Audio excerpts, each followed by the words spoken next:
lorsque tu racontes ton rêve, on te fait taire tout de suite. On te dit arrête de rêver. Mais moi, aujourd'hui, je vous dis, rêve encore. Et poursuis ton rêve. Va à la conquête du rêve divin que Dieu a déposé dans ton cœur. Il ne faut pas éteindre les rêves. Il faut rêver. On passe tellement par des temps difficiles que la seule chose à faire, c'est de mettre les rêves dans un tiroir et de l'oublier. Aujourd'hui, je te conseille de dépoussiérer ton rêve, de les sortir et de les remettre à table et de continuer à espérer parce que ce n'est pas encore fini. Amen. Va à la conquête du rêve divin. Dis à ton voisin, va à la conquête du rêve divin.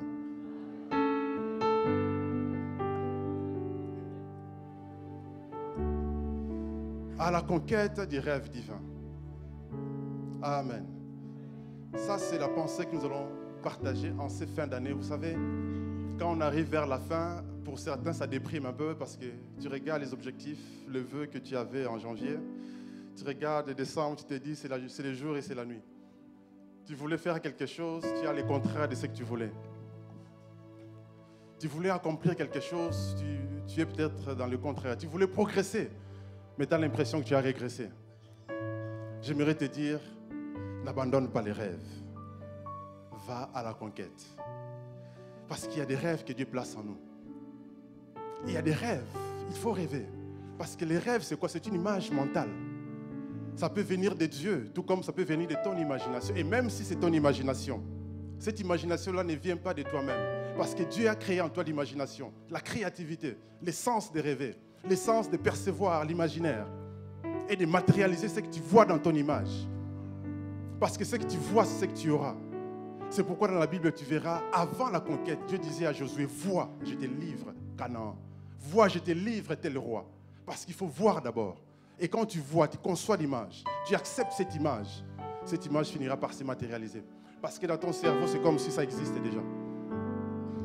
Parce que le cerveau ne fait pas la différence entre ce qui est imaginaire et ce qui est réel. Amen. Et nous allons lire la parole de Dieu pour comprendre. Nous allons parcourir la vie de Jacob. Jacob, j'aime beaucoup ces personnages. C'est partie de mes préférés. Jacob et Joseph, les fils d'Isaac, les petits-fils d'Abraham. Cet homme a traversé des choses impossibles. Sa vie ressemble à nos vies d'aujourd'hui. Imaginez un fils à son père. Son père était fort riche, la Bible dit, extrêmement riche. Mais après la bénédiction, Dieu le renvoie, et son père le renvoie en lui disant, va épouser une femme. Et il n'avait rien dans la poche. Il n'avait même pas un sou. Et il se retrouve à l'étranger. Comme beaucoup d'entre nous, on se retrouve à l'étranger. On est arrivé avec les rêves dans nos cœurs. Avec des promesses de Dieu pour certains. Mais quand tu vois la réalité, tu te retrouves sans papier, tu ne peux rien faire. Tu te retrouves, on te dit, trouve-toi une belle génie française. Fais un mariage, tu auras des papiers. Mais dans ton cœur, tu sais que tu es enfant de Dieu, tu ne peux pas le faire. On te dit, non, il y a des combines, tu peux faire telle chose. Ça marche. Regarde, nous, on est bien. Mais dans ton cœur, tu sais que tu es enfant de Dieu, tu ne peux pas le faire. Et entre rêve et réalité de la vie, il y a de quoi se décourager. Mais ce soir, cet après-midi, Dieu te dit, va à la conquête. Il ne faut pas abandonner. Et Jacob est passé par ce genre de choses. Où tout était difficile pour lui. Même pour se marier, c'était compliqué. Imagine, toi, tu dois travailler 7 ans pour te marier. Si on prend les barèmes du Luxembourg, imagine qu'il avait un salaire de débutant. Même les minimums, là, tu multiplies ça par 7, fois 12, fois 7.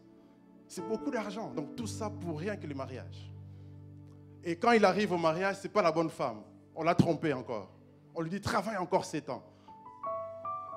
Et quand il finit, il dit, mais j'ai travaillé depuis toutes ces années, où est mon salaire? Même pour les salaires, on l'arnaque. 10 fois, on a changé son salaire, pas en augmentant, mais des régressions. C'est grave. Donc, nous allons parcourir la vie de Jacob et voir comment cet homme est allé à la conquête du rêve. Et cela nous servira de leçons. Et que cela nous motive aujourd'hui de conquérir les rêves. Parce qu'il y a des rêves en nous. L'Église a des rêves aussi à réaliser. Amen. Alors la première des choses que nous allons voir aujourd'hui, c'est que pour aller à la conquête du rêve divin, il faut d'abord recevoir la révélation. La révélation. La révélation, c'est une prise de conscience. Ça peut être une vision. Ça peut être simplement tout d'un coup, tu as une intuition. Tout à coup, tu sais. Tu ne peux pas l'expliquer, mais tu sais que tu dois faire telle chose. Tu sais que tu es né pour accomplir telle chose. Et ça, c'est la révélation. Nous allons lire dans Genèse 28, 12 à 16. J'ai ici la version du semeur qui est mieux par rapport à la pensée qu'on va partager, même si on nous projette la version Louis II. Mais je vais lire rapidement, puisqu'il y a beaucoup de matière. J'espère qu'on arrivera au bout. Genèse 28, 12 à 16. La Bible dit, dans son rêve, il vit une sorte d'escalier reposant sur la terre et dont les hauts atteignaient le ciel. Et voici que des anges de Dieu montaient et descendaient cet escalier. L'Éternel lui-même se tenait tout en haut et il lui dit, je suis l'Éternel, le Dieu d'Abraham, ton ancêtre, et le Dieu d'Isaac. Cette terre sur laquelle tu reposes, je te la donnerai à toi et à ta descendance. Elle sera aussi nombreuse que la poussière de la terre. Elle étendra son territoire dans toutes les directions, vers l'ouest et l'est, vers le nord et le sud. Par toi et par elle, toutes les familles de la terre seront bénies. Voici, je suis moi-même avec toi, je te garderai partout où tu iras. Je te ferai revenir vers cette région. Je ne t'abandonnerai pas, mais j'accomplirai ce que je t'ai promis. Jacob s'éveilla et s'écria, assurément, l'Éternel est en ce lieu et moi je l'ignorais. Et là, c'est dans Genèse 28, Jacob venait de recevoir la bénédiction. Il a utilisé une stratégie avec sa mère pour prendre la bénédiction que son père voulait donner à son frère Ésaü, qui était un impie, qui méprisait les choses spirituelles, les choses de Dieu. Mais dans la préscience de Dieu, Dieu avait choisi Jacob. Jacob devait sortir les premiers. Mais il y a eu une guerre pendant qu'ils étaient dans les saints. Ésaü est parti avant, il est sorti avant. Et son père aimait beaucoup Ésaü. Et Ésaü voulait prendre la bénédiction, lui que Dieu n'avait pas choisi. Et par concours de circonstances, par des manipulations, humainement parlant, Jacob réussit à avoir la bénédiction de la part de son père. Et son frère devient méchant, en colère contre lui, il voulait le tuer. On en parlera tout à l'heure, on expliquera cette réalité-là. Et donc, son père le bénit en lui disant, va chez ton oncle, Laban, va épouser une femme. Parce que son frère Ésaü épousait des femmes cananéennes qui étaient des femmes païennes. C'était des païennes. Même l'une des épouses d'Ésaü, c'était une géante. Si vous étudiez la parole, vous verrez qu'il a épousé une fille qui était descendante de la race des géants. Donc, je ne sais pas comment il faisait, mais une femme qui avait je ne sais pas quelle hauteur. C'était des impies, des gens qui n'aimaient pas Dieu, une race hybride. Ils n'aimaient pas les choses de Dieu. Donc, ils ne méritaient pas de recevoir l'héritage spirituel. Amen. Et donc, en recevant cette bénédiction, ça a déclenché une série de choses dans sa vie. Il était obligé de fuir. Et en fuyant, on l'a envoyé seul, sans ressources. Regardez lorsqu'Isaac devait se marier. On a envoyé des serviteurs avec des chameaux et des chameaux, des richesses, pour donner la dot. Mais lui, il n'avait rien. Mais il avait la parole. Aujourd'hui, frères et sœurs, tu peux ne rien avoir. Mais la parole que tu as, c'est l'héritage. La parole que tu as mis dans ton cœur, c'est une richesse incroyable. C'est la bénédiction. Et la bénédiction amène la richesse. Même si tu n'as rien aujourd'hui, sache que la parole que Dieu a dit sur ta vie, cette parole s'accomplira. Cette parole amènera la richesse. Cette parole créera tout ce qu'il faut pour ta vie, pour réaliser les rêves divins. Amen. Donc, il ne faut pas parfois se mépriser. Il ne faut pas dire, nous, on est des pauvres. Tant que tu as la parole, tu n'es pas pauvre. Parce que la parole, la bénédiction, c'est elle qui enrichit. La Bible déclare que c'est la bénédiction de l'Éternel qui enrichit. Et lorsque Dieu est enrichi, il n'y aura pas de chagrin. Si c'est le monde qui t'enrichit, si c'est le monde qui t'élève, le monde va aussi te rabaisser, te rejeter. Mais quand c'est la bénédiction de Dieu, il n'y a pas de chagrin. Amen. On peut tout te prendre, mais qu'on ne te prenne pas la parole de Dieu. C'est pourquoi la Bible dit, garde la parole, garde le dépôt de la parole, garde ton cœur. Amen. Il avait la parole. Et il reçoit ses rêves divins, cette révélation. Et dans ta vie, il y a aussi des révélations que Dieu va te mettre. Dieu va se révéler à toi. Parce que lorsqu'on lit la Bible, on voit tel a eu une vision. Paul a vu le ciel ouvert. Regarde cette vision extraordinaire de Jacob. Il voit le ciel ouvert, il voit l'échelle, les anges. C'est extraordinaire. Même si toi, tu n'as jamais vu les anges, ce n'est pas important. Mais les jours où tu sais que non, moi je suis né pour telle chose, Dieu a envoyé les anges. Tu n'as pas vu les anges, mais la pensée que tu as eue là vient de Dieu. Et Dieu te l'a révélé par les anges qui sont des messagers de Dieu. Amen. Donc, il ne faut pas se mépriser. Il ne faut pas chercher forcément à voir des anges. Si tu ne vois pas, ce n'est pas grave. Mais le plus important, c'est de recevoir la pensée de Dieu. C'est de recevoir les rêves.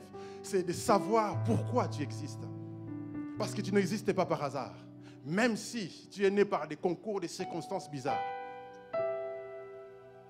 Même si tes parents ne voulaient pas de toi. C'est Dieu qui voulait de toi. Amen. Et Dieu t'a envoyé pour une mission. C'est pourquoi il y a un rêve en toi. Il y a un rêve. Même si pour le moment, tu ne sais pas pourquoi tu existes. Tu te poses des questions existentielles.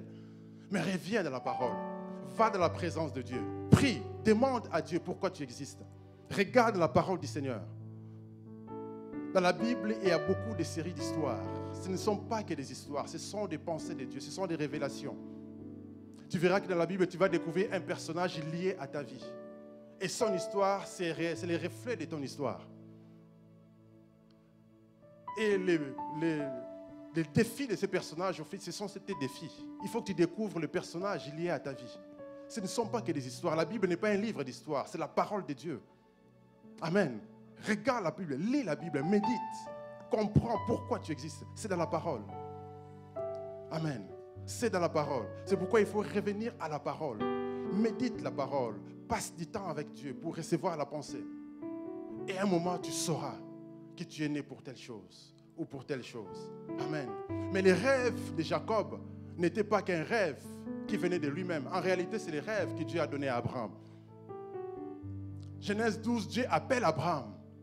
Dieu se révèle à Abraham. Dieu lui dit, je vais te donner ces pays. Mais Abraham n'a pas conquis les pays. Il est mort. Il a transmis les rêves à Isaac. Isaac habitait à Canaan. Mais Isaac n'est pas devenu une nation. Il avait 2 fils. Et il a transmis la bénédiction à Jacob. Jacob savait qu'il n'était pas n'importe qui. Il savait que Dieu aussi l'avait appelé. C'était un enfant sur qui on avait investi la parole de Dieu. Il craignait Dieu, il respectait la pensée de Dieu. Mais il n'avait pas encore la révélation. Et là, Dieu va se révéler à lui. Et pas n'importe où. Quand vous lisez, vous verrez que dans le lieu où Dieu s'est révélé à lui, il a appelé ce lieu Bethel. Mais en réalité, là où il a dormi, en réalité, Abraham était passé par là quelques années auparavant. Abraham avait bâti un hôtel à cet endroit qu'il avait nommé Bethel. Il n'avait peut-être pas nommé Bethel, c'est Jacob qui l'a nommé Bethel. Il avait offert un sacrifice. Et ce lieu-là, il y a eu une ouverture spirituelle. Et lui ne savait pas. Mais c'est le Seigneur qui l'a guidé à cet endroit. Et lorsqu'il dort, en fait, la Bible dit qu'il a pris une pierre comme chevet. En réalité, tu ne peux pas dormir sur une pierre, c'est impossible. En fait, les gens de l'ancien temps, lorsqu'ils dormaient à la belle étoile, c'est-à-dire dehors, pour ne pas se faire bouffer par des bêtes, ils mettaient des pierres autour de la tête. Et ils avaient un bâton. Et comme ça, quand une bête arrive, il peut chasser la bête par le bâton. Et c'est pour ça qu'il y avait des pierres autour de lui. En réalité, c'était des pierres de l'autel d'Abraham, là où Abraham avait donné les sacrifices. Et cet endroit-là, c'était déjà un endroit où il y avait l'activité spirituelle, parce qu'Abraham avait invoqué Dieu. C'est comme ici. Imagine que l'église ne soit plus ici. Quelqu'un va le transformer en maison. Mais s'il habite ici, en ce lieu, il va avoir des manifestations spirituelles. Il va ressentir la présence de Dieu. C'est pour ça que certaines maisons sont hantées. Pourquoi? Parce que la personne qui habitait avant invoquait les mauvais esprits. Et l'ouverture spirituelle dans le monde des mauvais esprits est restée dans cet endroit. Et Jacob est passé dans un lieu où il y avait une ouverture spirituelle vers le monde de Dieu. C'est pour ça que lorsqu'il arrive en ce lieu, ses yeux s'ouvrent. Tout à coup, il voit les anges. Il ne comprend pas. Il se dit, mais Dieu était là, je ne savais pas. Que Dieu se révèle à toi aussi. Pendant qu'on est dans ce culte, que Dieu se révèle à toi. Que tu vois le monde spirituel, que tu vois les anges de Dieu, que tu comprennes pourquoi tu existes, que Dieu se révèle à toi, au nom de Jésus. Mais il faut comprendre que les rêves que Dieu va te donner ne viennent pas forcément de toi. Ça peut venir de ce que Dieu avait dit à tes ancêtres. C'est pour ça que je n'aime pas cette expression, les gens qui disent « je suis un self-made man ». Non, pas du tout. Tu es le fils ou fille de ton père et de ta mère. Et si tu réussis, c'est à cause de ton père et de ta mère. Même si tes parents t'ont abandonné. Le fait qu'ils soient des personnes par qui Dieu est passé pour que tu sois sur la terre, ils ont contribué à ton succès. On ne se fait pas tout seul. Et là, la vision de Jacob venait d'Abraham. Les rêves que Jacob avait venaient d'Abraham. Ça ne venait pas de lui-même. Dieu ne s'est pas révélé à lui parce qu'il était spécial. Dieu s'est révélé à lui parce que Dieu avait choisi son grand-père Abraham. Et nous sommes aussi dans une église où Dieu s'est révélé à notre père, le bishop Adam. Il nous a communiqué un rêve de bâtir un complexe, un lieu pour adorer Dieu. C'est un rêve qu'il nous a transmis, il n'est plus là, mais ce rêve va se réaliser au travers de nous. Il nous a transmis les bâtons et on va courir à la conquête de ces rêves pour bâtir un lieu où on pourra adorer Dieu. Un lieu énorme, grand, pour la gloire du Seigneur. Et ce rêve va se réaliser parce que c'est un rêve qui vient de Dieu. Quand Dieu se révèle à toi, c'est toujours très grand.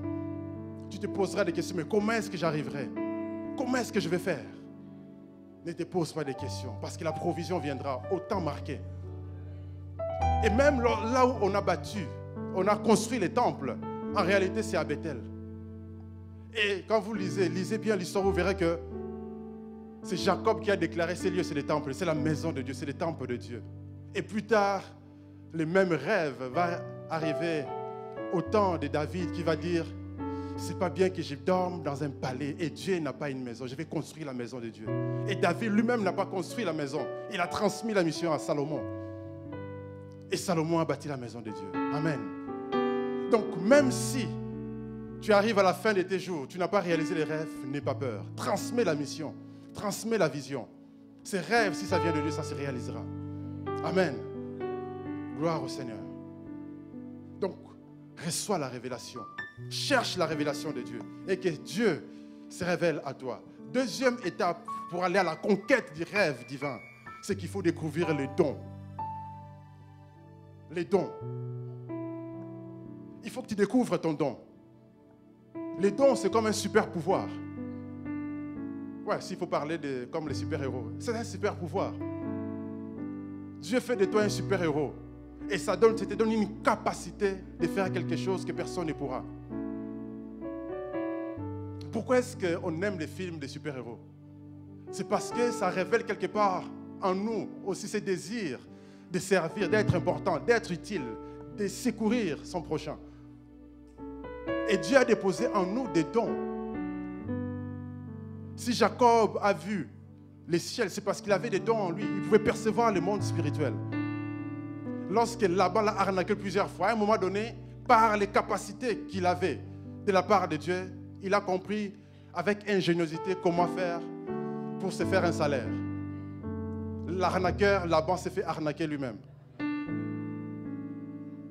C'est vrai qu'on peut dire il a arnaqué, mais c'est logique parce que la richesse du méchant, c'est pour les justes.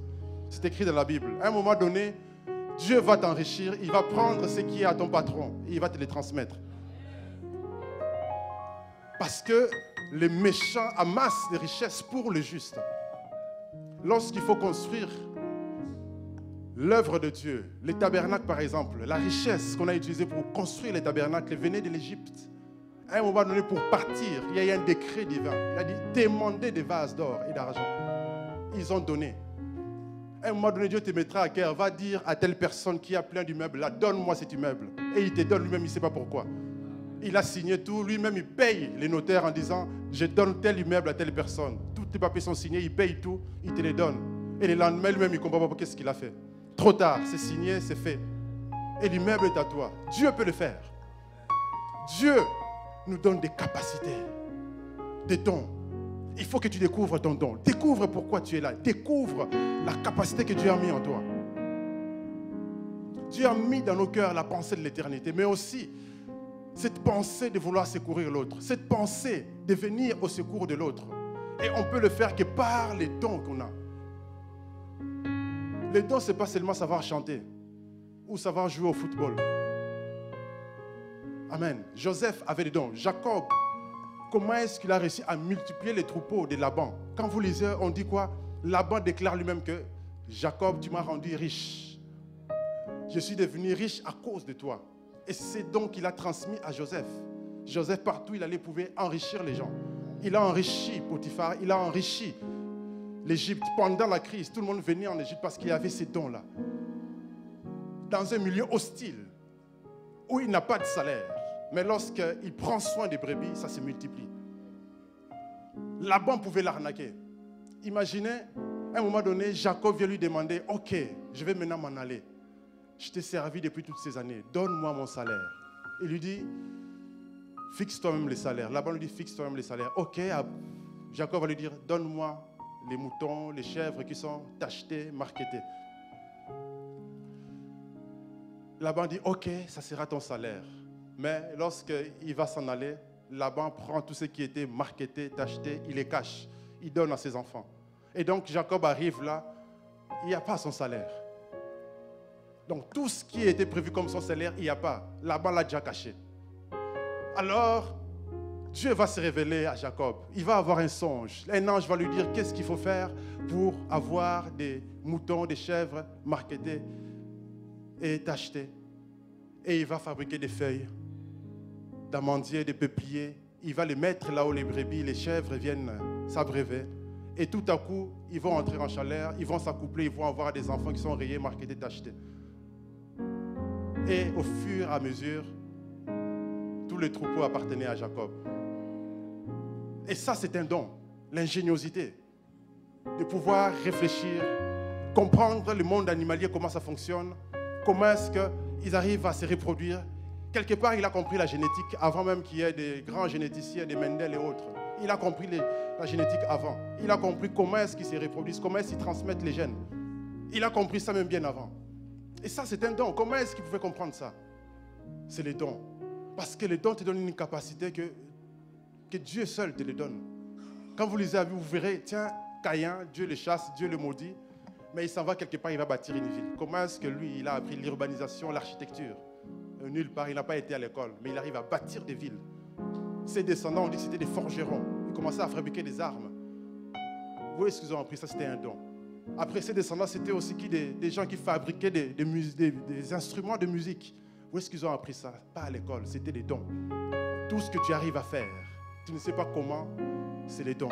Et Dieu a mis en toi, Dieu a mis en moi des dons. Il faut les mettre au service des autres. C'est ce que la Bible nous dit. Mets ton don au service des autres. Si tu ne connais pas encore ton don, va dans la présence de Dieu, ton Créateur, celui qui t'a créé. Va dans sa présence. Et lorsque tu vas dans la présence de Dieu, tu vas découvrir une facette de Dieu. Et cette facette va se déteindre sur toi. Il y aura un effet miroir. Tu te rendras compte que cette capacité, Dieu, tu l'as aussi.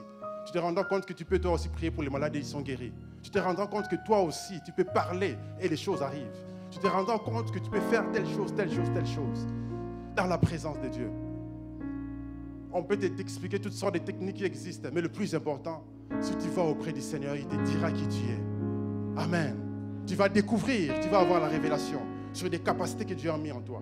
Jacob était prophétique. Jacob avait le leadership. Il pouvait conduire le peuple qu'il avait parce qu'il était parti tout seul. Mais quand il est rentré, il sortait de chez Laban, il avait tout un peuple avec lui. Il avait femmes au pluriel. Mais bon, ce n'est plus aujourd'hui l'actualité. Ça, c'était un cas spécial. Il avait des enfants, il avait des troupeaux, il avait des serviteurs. Au départ, il était tout seul. Dieu l'a enrichi et il pouvait diriger ce peuple-là. Dieu lui a donné des capacités pour le faire parce qu'il est l'ancêtre d'un grand peuple. Aujourd'hui, le peuple de Dieu. Que Dieu te donne aussi des dons. Que Dieu se révèle à toi. Si tu ne connais pas ton don, la Bible déclare, aspire aux dons les meilleurs. Désire ardemment les dons les meilleurs. Désire ça ardemment. Demande dans la prière. Et Dieu va te montrer les dons que tu as. Et si tu as un don, ne dors pas avec. Ne frime pas avec ton don. Mets-le au service des autres. Et si ton don s'est endormi, ça ne se manifeste plus. La Bible dit, ranime le don que tu as reçu.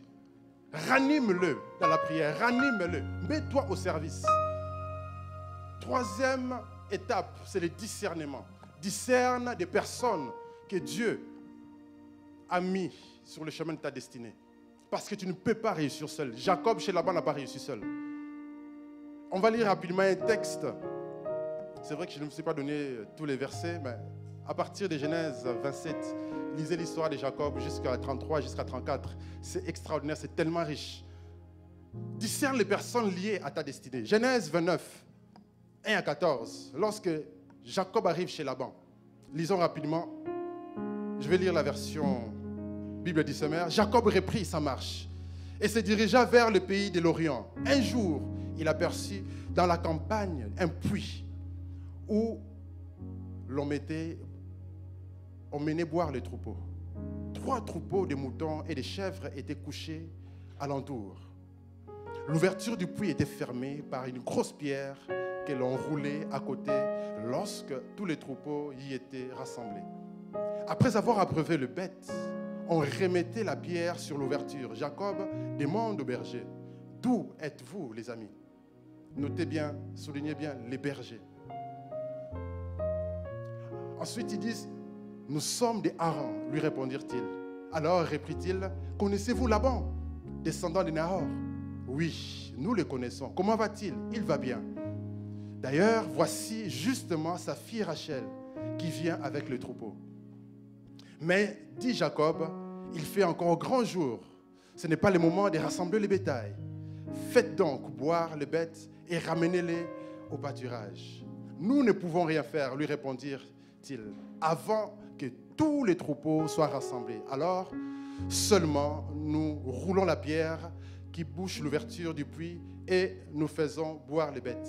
Pendant qu'ils s'entretenaient avec eux, Rachel arriva avec le troupeau de son père. Elle était en effet bergère. Lorsque Jacob vit Rachel, la fille de son oncle Laban, et les bêtes de son oncle, il s'approcha, roula la pierre de l'ouverture du puits, il fit boire les troupeaux de son oncle, puis embrassa Rachel. Un ogre, bien sûr. Hein. Il éclata en pleurs, il reprit à la jeune fille qui était un parent de son père. Il apprit à la jeune fille qu'il était un parent de son père et il était fils de Rebecca. Rachel courut prévenir son père. Dès que Laban entendit parler de Jacob, le fils de sa sœur, il se précipita à sa rencontre, le serra contre lui, l'embrassa et puis il le conduisit dans sa maison. Alors Jacob lui raconta tout ce qui s'était passé. Laban lui dit, tu es bien du même sang que moi. Pendant tout un mois, Jacob demeura chez lui. On a vu 3 types de personnes qu'on peut rencontrer dans la destinée ici. D'abord, il arrive, il croise les bergers. Les bergers, ce ne sont pas des personnes de sa famille. Ce ne sont pas non plus ses amis. Mais ils ont une relation éphémère, rapide. Ils l'ont juste conduit à Laban, à Rachel d'abord. Parce que sans ces bergers, il ne saurait pas s'il est déjà à Haran, parce qu'à l'époque, il n'y avait pas de panneau pour dire « Bienvenue à Haran ». Donc c'est à toi de savoir que là, je suis à Haran, là, je suis, je ne sais pas dans quelle ville. Et donc, il fallait demander aux gens. Donc c'est important, dans la vie, tu vas rencontrer des gens qui vont jouer un rôle pendant un court instant. Ça peut être pendant quelques minutes, pendant un jour, pendant 2-3 jours, mais c'est éphémère. Ce ne sont pas des personnes pour la vie. Ce ne sont pas des gens avec qui tu vas passer beaucoup de temps dans la vie. Mais ils sont importants pour te guider vers ton objectif. Et ça, c'est important. Il y a des personnes comme ça qu'on va rencontrer. C'est pourquoi lorsque tu arrives quelque part, tu rencontres des gens pour la première fois, il ne faut pas négliger cela. Pose-toi les questions. Demande à Dieu. Qui sont ces personnes? Pourquoi je les rencontre? Quel est le but? Si tu ne comprends toujours pas. Il ne faut pas fermer la porte. Il faut rester attentif. Il faut discerner. Et Jacob a discerné que ces gens pouvaient l'aider. Il pouvait continuer sa route en disant, ah, je vois les bergers, je continue ma route.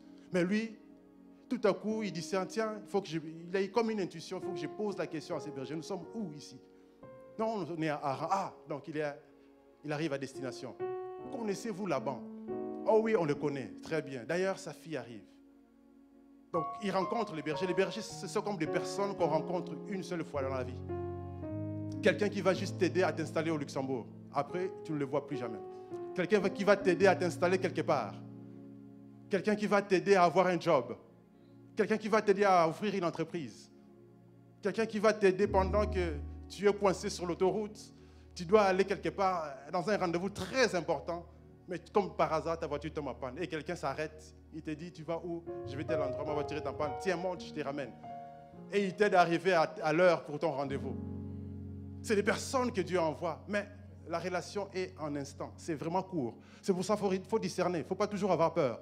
Oh, pourquoi est-ce qu'il veut me prendre? Peut-être que c'est un sorcier ou quelqu'un qui enlève un kidnappeur. Ce n'est pas toujours des kidnappeurs. Dieu peut envoyer un ange, Dieu peut envoyer une personne comme un ange, un messager pour te secourir pendant un court instant. Il faut savoir les discerner. Amen. Mais il y a aussi des personnes que tu vas rencontrer pendant une saison de la vie. Ça ne durera pas toute la vie. Ça peut durer 1 an, 2 ans, 3 ans, 4 ans. Mais c'est juste pendant une saison, vous allez être ensemble, il va t'aider, et puis vos chemins vont se séparer. Donc, c'est important de discerner parce que tu peux rencontrer une personne pour une saison et toi, le coup de foudre, tu crois que c'est pour la vie. Il faut discerner, frères et sœurs. Il ne faut pas se fier toujours aux apparences. Mais aussi, il y a des personnes à la vie que Dieu t'envoie pour la vie. Mais il faut aussi discerner. Est-ce que c'est le conjoint ou c'est juste un ami ou une amie pour la vie? Un partenaire de prière, quelqu'un avec qui vous allez cheminer ensemble dans la destinée. Mais pas forcément vous marier. Et ça aussi, il faut le discerner. Amen. Parce que nous, aujourd'hui, dès que les courants passent bien, on commence déjà à se projeter dans les mariages. Parce qu'évidemment, on est dans une société où il y a la pression sur les mariages. Alors, dès qu'on rencontre quelqu'un de bien, les courants passent bien, on sent que ça match. On veut tout de suite se marier. Lui, il devait se marier avec normalement Léa. Normalement. Selon si on voit la destinée. Mais il est tombé amoureux de Rachel, il a pris Rachel. Et plus tard, on voit que Rachel est morte avant. Parce que Rachel n'était pas vraiment... Elle ne se donnait pas totalement à Dieu. D'ailleurs, quand il fuyait, Rachel avait volé les idoles de son père. Il est parti avec. Et Jacob avait prononcé les paroles en disant « Quiconque avait pris ces idoles mourra » et elle est décédée. Donc, il faut discerner quelle est la personne pour le mariage. Rachel, ils avaient le même métier. Elle était bergère. Ça matchait bien. Mais elle devait peut-être être juste une amie, une confidente. Comment gagner le cœur de Léa, etc. Comment Léa est restée amie en tant que belle-sœur. Mais lui, il tombe amoureux. Donc, il faut qu'on discerne, frères et sœurs. C'est important. C'est important. Parce qu'on ne réussira jamais seul. Il nous faut des personnes pour la destinée. Amen. Il nous faut des personnes. Et parmi ces personnes qu'on chemine pour la vie, il y a les mariages, bien sûr. Que Dieu te donne cette personne si tu n'es pas encore marié. Parce que le mariage, c'est doux quand même. Amen. Que Dieu te donne des bonnes personnes. Parce que c'est bien dans la vie. À un moment donné dans ta vie, tu verras que tu peux ne plus croire à ton rêve. Mais la personne avec qui tu chemines croira toujours. Et va te guider, va te fortifier pour que tu atteignes la destinée, pour que tu atteignes le but, pour que tu réalises ses rêves. Parce qu'il y a tellement d'obstacles là, sur le chemin. Il y a tellement d'obstacles. Amen. Mais il te faut une équipe. Il te faut des personnes qui te parlent, qui peuvent même te blesser, mais pour ton bien. Parce qu'un ami qui te blesse, ça prouve. Proverbe nous dit, c'est Proverbe combien? 27, 6. Ça prouve sa fidélité. Il te dit la vérité que tu n'as pas envie d'entendre. Ça te fait très mal. Tu le boudes pendant des jours, mais après tu te rends compte que c'est quelqu'un de bien. Amen. Et puis 4e étape, tu passes à l'action. C'est bien d'avoir des rêves, des visions, des capacités, mais il faut passer à l'action. Lorsque Jacob a senti que c'était le moment de partir, dans Genèse 30, il est parti. Il avait peur de partir. Il savait que là-bas, c'était un margoulin. Il n'y avait pas plus arnaqueur que ces gars-là. Mais il fallait qu'il parte. Alors il est parti, comme on dit, il a fui à l'anglaise, sans prévenir. Parce qu'il fallait quitter, il fallait passer à l'action. Parce que si tu dis à quelqu'un comme Laban, je vais m'en aller, il va te manipuler. Il serait capable même de confisquer la femme et les enfants. Et donc il faut passer à l'action. Il faut aller. Il faut prendre son courage en main. Il faut passer à l'action. Parce que lorsqu'on passe à l'action, au début c'est très angoissant. Tu vas naviguer à vue, tu ne sais pas où aller, tu ne sais pas par quoi commencer. Mais quand tu sens qu'il faut se lancer, il faut y aller. Il faut y aller. Et plus tard, tu te rendras compte que Dieu était avec toi. Amen.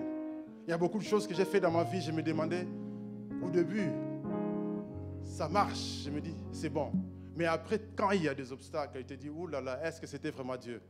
Mais plus tard, après, tu te rends compte que c'était Dieu. Mais parce qu'il y a toujours des obstacles. Quand Dieu est avec toi, ça ne veut pas dire qu'il n'y aura pas de problème. Ça ne veut pas dire que ça sera un long fleuve tranquille. Il y aura toujours des obstacles. C'est pour ça qu'il faut passer à l'action. Passe à l'action. Dis à ton voisin, passe à l'action. Et pendant que tu passeras à l'action, yes, lorsque tu te mettras en marche, c'est là où tu vas déclencher la prochaine étape. Il y aura des réclamations. Dès lors que Jacob a reçu la bénédiction, les premières réclamations ont commencé. Ésaü commence à réclamer sa bénédiction. Lui qui s'en foutait de la bénédiction. Il a vendu son droit d'aînesse. Imaginez, il s'en foutait de la bénédiction. Mais dès lors qu'on a béni Jacob, lui aussi veut la bénédiction. Les réclamations commencent. Il veut aussi la bénédiction. Il veut tuer Jacob. Il veut tuer son frère. Lui qui a, imagine-toi, pour la nourriture, il a vendu son droit d'aînesse. Il s'en foutait, il n'en avait pas besoin. Mais là, lui aussi veut la bénédiction. Frères et sœurs, quand Dieu va te bénir, c'est là où il y aura des jaloux. Ah, moi j'ai vu des jaloux. Hein. Dans le pays où j'habitais avant, le pays qui est juste à côté ici. Il y avait, j'étais à l'église comme un nobody. J'étais un gamin, j'ai beaucoup galéré quand même dans ces pays-là. Et un étudiant fauché. J'allais à l'église à pied. Pendant 1 heure de marche. En hiver. Ah oui. Donc j'étais juste un petit invisible à l'église. Mais Dieu dans sa grâce, j'ai fini mes études. J'ai eu un travail. Et les choses changent. Des vieux là qui me disaient, petit, viens ici, assieds-toi, mange un petit foufou. Et il est là en train de m'encourager là. Dès lors que je me suis marié, ils ont vu la situation a changé là. Ils deviennent jaloux. Tu l'invites au mariage, il ne vient pas. Il boude. Et il dit, petit, attends, quand je vais me marier, tu vas voir les vrais mariages. Tu vas voir, il y aura des choses incroyables. Tu vois, c'est ça la vie. Il ne faut pas avoir peur quand ça va arriver. Il ne faut pas avoir peur. Parce que ça arrivera. Et il y a des gens qui diront que ce que tu as là, c'est à moi normalement. Et regardez là-bas. Jacob a travaillé 7 ans pour chaque femme qu'il a pris là. Il en avait 2, plus des servantes. Bref, il était gâté, quoi. Dans le mauvais sens du terme. Dans le mauvais sens du terme. On s'est marié qu'à une personne. Et donc, il se retrouve avec toutes ces femmes-là. Il a payé les prix pour. La dot, ce n'est pas acheter quelqu'un. La dot, c'est vraiment spirituel. On n'a pas le temps d'expliquer tout ça. C'est spirituel, c'est important de donner la dot. Même si dans tes traditions, il n'y a pas de dot, mais fais quelque chose. C'est important spirituellement parlant. Il a donné la dot. Il a honoré les parents. Il a honoré Dieu. Mais Laban le poursuit en disant, ces femmes-là, tes femmes-là, ce sont mes filles. Ils m'appartiennent. Les troupeaux que tu as là, c'est à moi. Donc, il réclame ce qui n'est plus à lui. Parce qu'elle lui a dit, l'homme quittera son père et sa mère, il s'attachera à sa famille, il deviendra une même chair. Quand tu épouses ta femme, ce n'est plus la fille de son père, c'est ton épouse maintenant. Les pères ou les beaux-pères n'ont plus le droit de dire ici, elle m'appartient. Non, non, non, elle ne t'appartient plus. Et beaucoup de gens ont des problèmes dans leur mariage parce que le beau-père, spirituellement, a lié les filles en disant qu'elles m'appartiennent. Et du coup, dans les mariages, vous n'êtes pas à 2, mais vous êtes à 3 parce que le père est dedans. Ça crée des réclamations, ça crée des problèmes. Il faut briser ces liens-là aujourd'hui. Et ça fait que le mariage ne s'épanouit pas. Parce que là-bas, c'était un sorcier. Il avait des téraphines. Il invoquait, il était idolâtre. Et c'est ce que je disais tout à l'heure que Rachel n'était pas totalement à Dieu puisqu'elle avait besoin aussi de téraphim. Donc elle aussi, elle était idolâtre. Si tu n'es pas idolâtre, tu n'as pas besoin de téraphim, des statues pour prier les faux dieux. Tu n'en as pas besoin. Si elle a pris parce qu'elle était idolâtre. Et ça a amené des réclamations.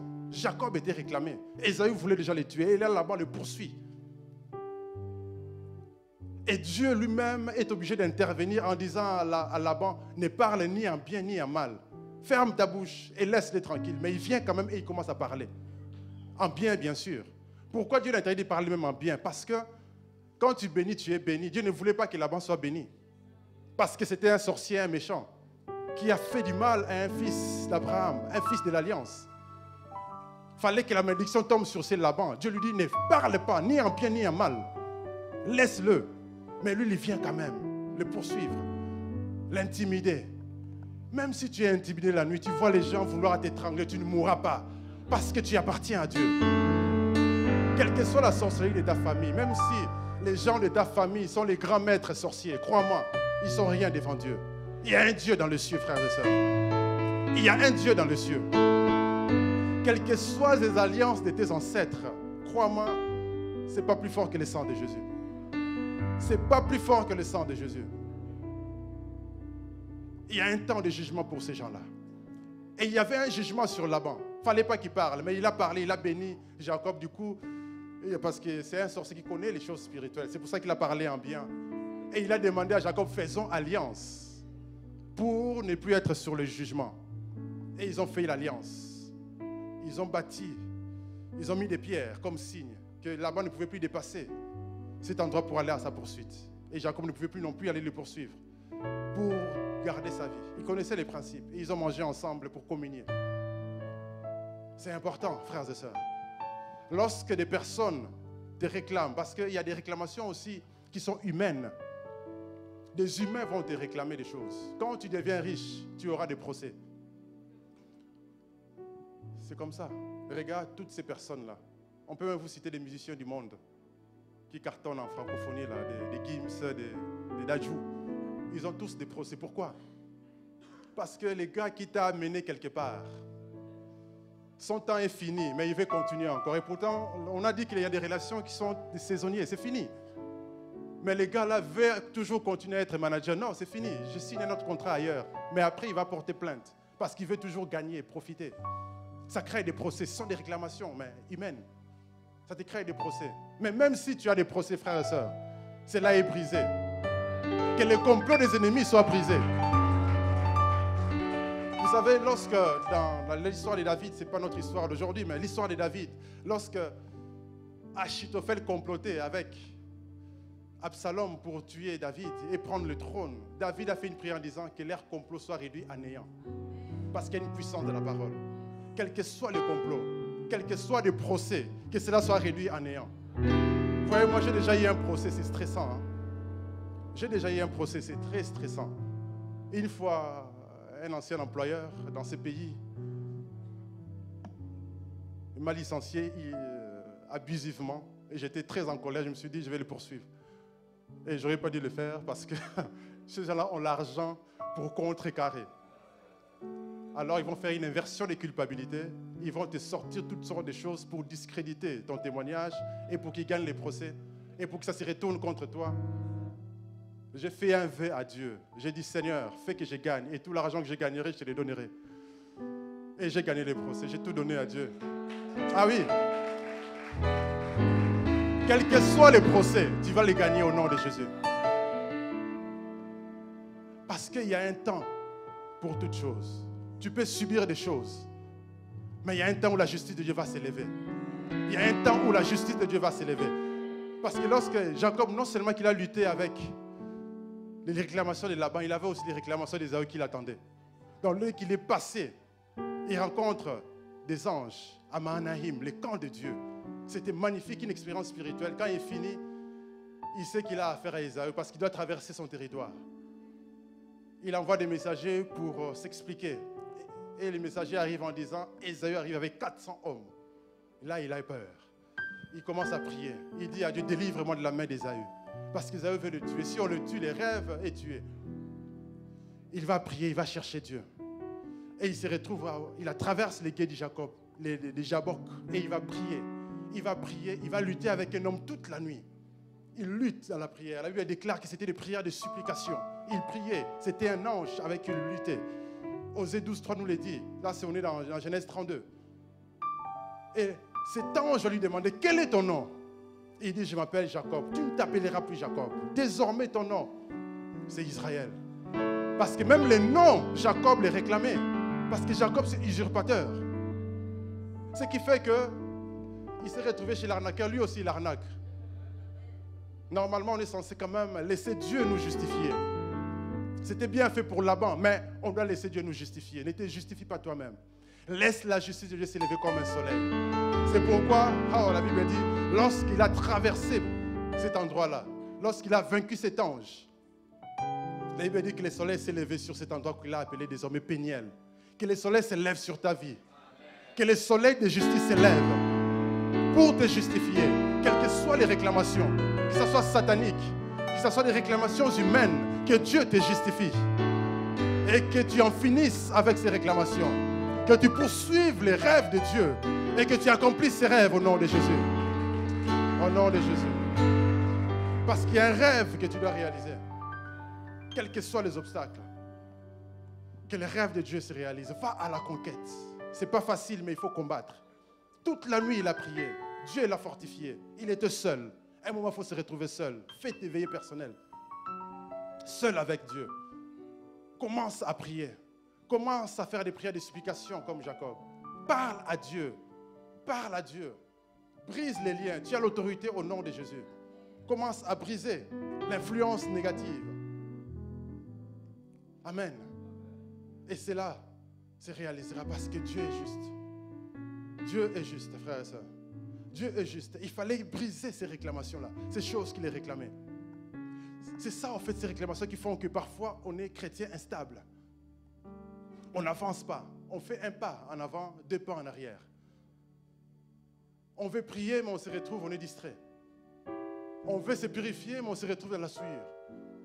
À un moment donné, on rétrograde, on ne vient plus à l'église. On a la flemme, on n'a plus envie.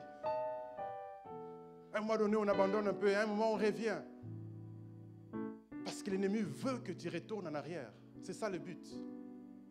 Quand vous lisez dans Luc, où le Seigneur dit à Pierre, Satan t'a réclamé, Pierre, pour te cribler comme le froment. Satan veut tuer ta foi, il veut te décourager, il veut que tu retournes en arrière, il veut que tu reprennes ta vie d'avant. C'est ça le but. C'est ce que j'aimerais te dire pour t'encourager, que si tu es réclamé, c'est parce que tu n'appartiens plus à Satan. Il te réclame parce que tu n'es plus dans son camp. Et même si tu as ouvert des portes, tu as fait des choses qu'il ne fallait pas, répands-toi, relève-toi. Parce que Dieu est ton Père. Dieu ne va pas t'abandonner. Ne crois pas que tu subis la vie dure parce que tu as fait des fautes, que Dieu t'a abandonné. Non, Dieu ne t'abandonne pas. Répands-toi, relève-toi. Pour ceux qui ont des enfants, si ton enfant a fait même une grosse bêtise, tu ne vas pas les rejeter pour autant. C'est ton enfant. Tu vas le bouder un moment, le temps qu'il a plaie cicatrice, mais c'est ton enfant. C'est la même chose pour Dieu. Tu peux attrister le Saint-Esprit, tu peux l'éteindre même par les péchés, par des choses, mais il faut revenir. Reviens, parle à Dieu, face à face. Exprime-toi, demande pardon. Dis-lui tout ce qu'il y a dans le cœur. Avoue toutes tes fautes devant Dieu. Tu lui parles. C'est important de faire ça. Il ne faut pas faire comme si, il ne faut pas se cacher. Face à Dieu, il faut tout exprimer, il faut tout dire. Dis tout. Dis tout devant Dieu pour qu'il puisse te relever, te purifier. Amen. Parce que sinon, si les portes restent ouvertes, tu peux chasser, mais ils vont revenir. Il faut que tu fermes les portes. Il faut que tu te relèves pour continuer la marche, pour conquérir les rêves que Dieu a mis en toi. Amen. L'heure est avancée, on va prier. Avant de prier, frères et sœurs, comprenez très bien, on récapitule. Première étape, tu dois avoir la révélation. Reçois la révélation de Dieu. Et lorsque tu as la révélation de Dieu, prends conscience de tes capacités. Ne dis pas que moi je n'ai rien. Tu as quelque chose. Tu as un don. Entoure-toi des personnes que Dieu a destinées pour toi. Toutes les bonnes personnes ne sont pas pour toi. Ce n'est pas que parce que ton ami a quelqu'un et que ça passe bien et que toi aussi tu... Non, ce n'est peut-être pas la personne pour toi. Ce qui marche avec ton ami ne marchera peut-être pas pour toi. C'est important de discerner. Parce que là, c'est la destinée. On n'a pas tous le même rôle à jouer. Chacun a sa part à jouer. Chacun a un rêve à réaliser. Et en fonction du rêve, Dieu va te guider. Et ici à l'église, Dieu merci, nous avons notre maman pasteur qui est là. Quand tu as des questions, tu ne sais pas, tu dis, mais je ne sais pas, Dieu m'a appelé à faire. Viens, prends rendez-vous. Elle va te guider. Amen.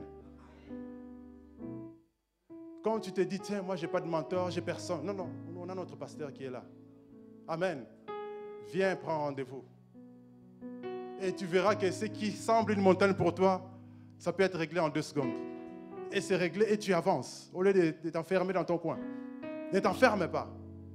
Parce que Dieu, il y a des personnes qui sont là. Dans l'église, tu es dans un ministère. Il y a des personnes qui dirigent ces ministères-là sont là. Ils sont avancés. Pose des questions. Ne reste pas dans ton monde. Parce que Dieu veut se servir de toi aussi. Même si tu es jeune. Même si tu es trop vieux. Tu te sens trop vieux. Abraham, Dieu l'a appelé à 75 ans. Il n'y a pas d'âge. Les petits footballeurs là disaient il n'y a pas d'âge. À 18 ans, il était déjà champion du monde. Il n'y a pas d'âge. Effectivement, si tu as les talents, tu as les dons, vas-y. Amen. Et ensuite, passe à l'action et on va prier pour en finir avec des réclamations là et pour faire un pas en avant. Amen. Avant de prier, on va lire ce passage qui va nous aider à prier. 1 Jean 5, 6 à 8. Si l'équipe de louange peut nous préparer un chant de victoire. 1 Jean 5, 6 à 8, on va prier avec ces passages. La Bible dit, lisons la parole de Dieu, c'est lui, Jésus-Christ, qui est venu avec l'eau et le sang. Non avec l'eau seulement, mais avec... Si vous pouvez remettre l'autre passage. Mais avec l'eau et avec le sang. Et c'est l'Esprit qui rend témoignage. Parce que l'Esprit est la vérité. Car il y en a 3 qui rendent témoignage.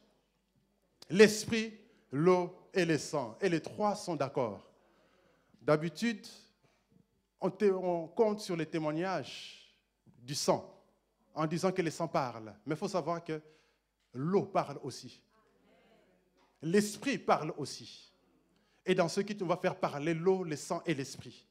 Et on va en finir avec les réclamations. On va envoyer des missiles Tomahawk dans les camps du diable. On va envoyer des bombes atomiques, frères et sœurs. Parce que dans le monde spirituel, c'est question de voix. Parce que quand tout le monde t'en veut, même les humains te réclament, ce n'est pas bon spirituellement. Ça se transforme à des prières, à des choses qui viennent t'attaquer. Quand tout le monde te critique, ce n'est pas bon. Il faut régler ça. C'est pour ça que c'est bien de régler aussi des choses humainement parlant, de faire des alliances. Parce que ce sont des voix qui s'élèvent contre toi. Voilà pourquoi la Bible nous montre ici. L'Esprit rend témoignage. L'eau rend témoignage. Quelle eau? Lorsque Jésus s'est fait baptiser, il est passé par l'eau. Lui, il n'avait pas besoin du baptême parce qu'il est fils de Dieu. Mais il est passé par le baptême par obéissance. Par obéissance pour se soumettre à la volonté de Dieu. Et nous passons par les baptêmes pour passer par ce qu'on appelle l'identification à Christ. Passer par sa mort et sa résurrection. Lorsqu'on se fait baptiser, on est mort, on est enseveli et on est ressuscité avec Christ. C'est pourquoi si tu n'es pas baptisé, fais-toi baptiser. C'est très important. C'est très important les baptêmes. Parce que lorsque tu te fais baptiser, en réalité, tu changes de monde. Tu es enterré et tu ressuscites en nouveauté de vie. Spirituellement parlant, tu deviens une nouvelle créature. Les choses anciennes sont passées. Tu as déjà été enterré, tu es déjà mort. Quand ils vont te chercher, ils ne te trouveront plus. Ils vont faire leur écran magique, t'appeler pour te tuer. Avec les vaudous, ça ne marchera pas parce que tu es déjà mort. Amen. Et l'Esprit rend témoignage. Lorsque Jésus s'est fait baptiser, le Saint-Esprit a parlé. Le Saint-Esprit est venu sous forme corporelle. Les gens l'ont vu. Il est venu rendre témoignage que Jésus est le Fils de Dieu. Parce que dans le monde spirituel, il fallait que le monde spirituel voie. Parce que celui sur qui l'Esprit vient, c'est lui le Fils de Dieu. C'est pour ça qu'après ça, Satan l'a identifié, il est parti les tenter dans les déserts. Que l'Esprit rende témoignage que tu es enfant de Dieu. Que l'Esprit parle cet après-midi. Rende témoignage que tu es le Fils de Dieu. Que tu n'appartiens plus à ton père et à ta mère. Que tu es revenu au bercail dans le royaume de Dieu. Et que le sang parle aussi. Parce que la Bible déclare que le sang aussi rend témoignage. Le sang parle. Et que le sang parle pour la victoire. Que le sang parle. Que l'église, l'équipe du louange nous conduise. Nous allons prier. Lèvons-nous, frères et sœurs. Nous allons prier. Ches, Marie Carabrouche.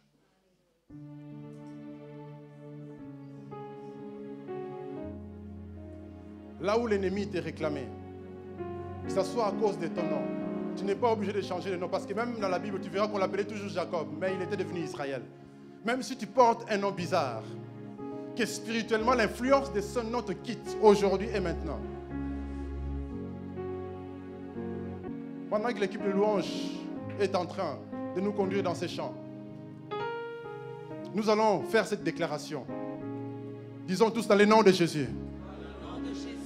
Nous venons déclarer aujourd'hui que le sang de Jésus a coulé pour nous racheter.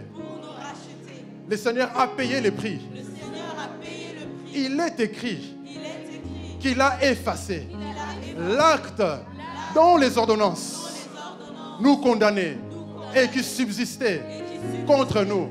Il a effacé en les clouant à la croix. La parole de Dieu déclare que l'eau rend aussi témoignage. Que l'eau rende témoignage. Que nous sommes morts. Nous avons été ensevelis. Nous sommes ressuscités. Nous appartenons à Dieu. Que le Saint-Esprit, que l'Esprit rende témoignage que nous sommes des fils de Dieu, que nous sommes des filles de Dieu, que nous sommes des fils de Dieu. Les trois sont d'accord. Que l'eau, que le sang, que l'Esprit rendent témoignage que nous appartenons à Dieu, que nous appartenons à Dieu. Commence à lier, commence à déclarer, commence à briser les réclamations pendant que la musique nous conduit. Brise les réclamations, brise les limitations, brise les puissants des ténèbres. Là où l'ennemi disait que tu lui appartenais, tu ne lui appartiens plus. Tu n'appartiens plus au diable. Brise les liens, brise les chaînes, brise les paroles sataniques, brise les limitations. Que le sang parle à ton faveur. Que le sang parle. Que le sang parle. Que le sang parle. Que le sang parle. Que l'Esprit témoigne. Au nom de Jésus. Parle à Dieu. Parle. Déclare. Déclare au nom de Jésus. Déclare au nom de Jésus. Rakatakata. Arrête. Au nom de Jésus. Au nom de Jésus. Au nom de Jésus. Au nom de Jésus. Au nom de Jésus. Brise les chaînes. Brise les limitations. Là où le diable te réclame, il te réclame. Parce que l'Esprit rend témoignage. L'eau rend témoignage.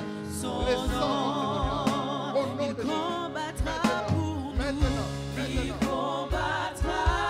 Que le sang parle. Que le sang parle pour ta vie. Que l'eau parle pour ta vie. Que l'eau témoigne pour ta vie. Que l'Esprit témoigne pour ta vie. Que l'Esprit témoigne. Que l'Esprit témoigne. Que l'Esprit rende témoignage. Maintenant, pour ta vie, pour tes enfants, pour ta femme, pour ta destinée. Au nom de Jésus. Au nom de Jésus. Au nom de Jésus. Au nom de Jésus. Brise toute limitation. Là où l'ennemi retenait ta santé. Maintenant, au nom de Jésus. Au nom de Jésus-Christ. Là où l'ennemi réclamait ta vie, il ne te réclame plus. Les soleils de justice se lèvent sur toi. Les soleils de justice se lèvent sur toi.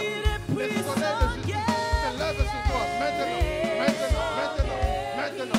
Que Dieu te justifie. Que Dieu te justifie. Que Dieu te justifie. Que Dieu te justifie. Que Dieu te justifie. Que Dieu te justifie. Que Dieu te justifie. Maintenant, au nom de Jésus. Au nom puissant de Jésus. Au nom puissant de Jésus. Au nom de Jésus-Christ. Dans le nom de Jésus. Maintenant, là où l'ennemi, là où il y avait des voix, là où il y avait des voix qui parlaient contre ta vie, là où les voix parlaient contre toi, que ces voix se taisent. Que les voix se taisent. Que les voix se taisent. Que la voix du sang parle. Que la voix de l'eau parle. Que la voix de l'esprit parle. Pour toi. Maintenant, au nom de Jésus. Au nom puissant de Jésus. Au nom de Jésus. Au nom puissant de Jésus. Que les voix se taisent. Les voix sataniques se taisent. Les voix humaines se taisent. Les voix diaboliques se taisent. Les voix sataniques se taisent. Que la voix du sang retentisse. Que la voix du sang retentisse. Que la voix du sang retentisse. Que la voix du sang retentisse. Que la voix du sang retentisse. Que la voix du sang retentisse. Que la voix de l'esprit retentisse. Oh, bravo. Que l'esprit intercède. Que l'esprit intercède. Que le Fils de Dieu intercède. Que le sang de Jésus parle. Au nom de Jésus. Au nom de Jésus. Que Dieu soit ta justice. Que Jésus se lève comme un soleil pour ta vie. Pour te justifier. Pour te justifier. Pour te justifier. Pour te justifier. Pour te justifier. Pour te justifier. Pour te justifier. Pour te justifier. Pour te justifier. Au nom de Jésus. Au nom puissant. Au nom de Jésus. Que la voix du sang retentisse. Que la voix du sang retentisse. Rakata. Maré. Yabrakete.